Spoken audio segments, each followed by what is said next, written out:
The Book of Ruth, Chapter 2, from the New King James Version. Ruth meets Boaz. There was a relative of Naomi's husband, a man of great wealth of the family of Elimelech. His name was Boaz. So Ruth the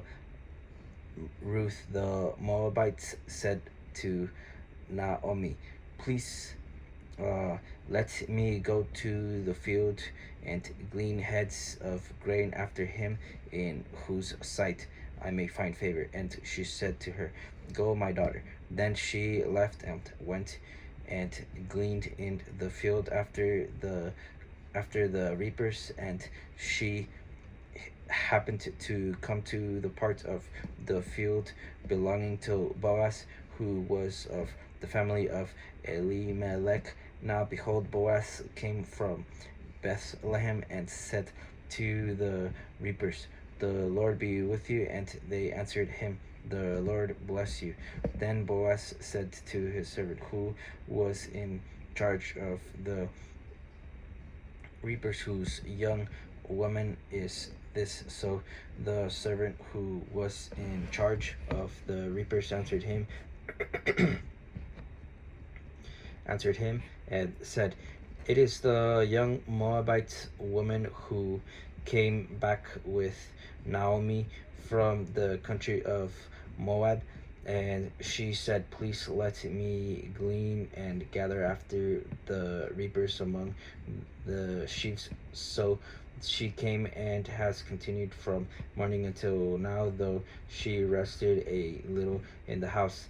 Then Boaz said to her, "If you will listen, my daughter, will you not go to glean in another field, nor go from here, but stay close by my young woman? Let your eyes be on the field which they reap, and go after them. Have I not commanded the young men not to touch you? And when you are thirsty, go to the vessels and drink from what the young men have drawn." So she fell on her face, bowed down and to the ground, and said to him, "Why have I found favor in your eyes, that you should make notice of me, since I am a foreigner?" And Boaz answered and said to her, "It has been fully reported to me all that you have done for your mother-in-law since the death of your husband, and how you have left your father and your mother and the land of your birth, and have come to the people whom you did not know before.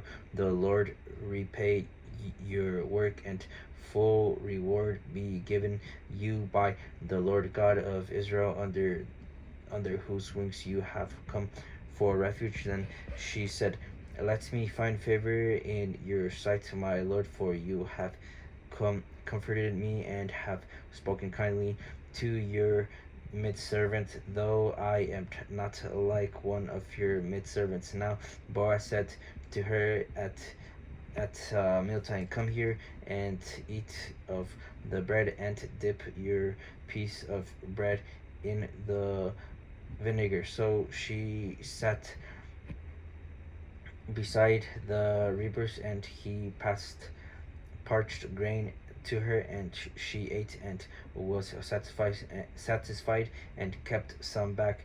And when she rose up to glean, Boaz commanded his young men, saying, "Let her glean even among the sheaves, and do not reproach her. Also let grain from the bundles fall purposely for her. Leave it that she may glean, and do not rebuke her." So she gleaned and the field in the field until evening, and beat out what she had gleaned, and it was about an ephah of barley.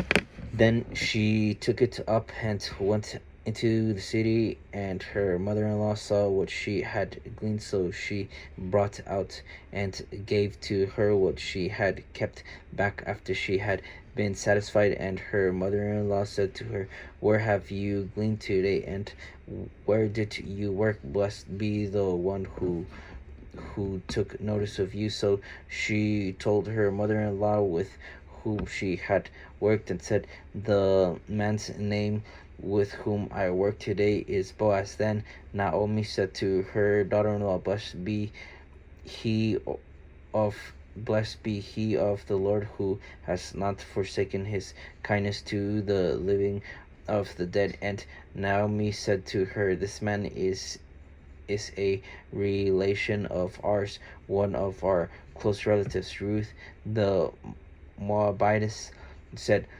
"He also said to me, 'You shall stay close by my young man until they have finished all my harvest.'" And Naomi said to Ruth, her daughter-in-law, "It is good, my daughter, that you go out with his young woman, and that people do not meet you in any other field." So she stayed close by the young women of Boaz to glean until the end of the barley harvest and wheat harvest, and she dwelt with her mother-in-law.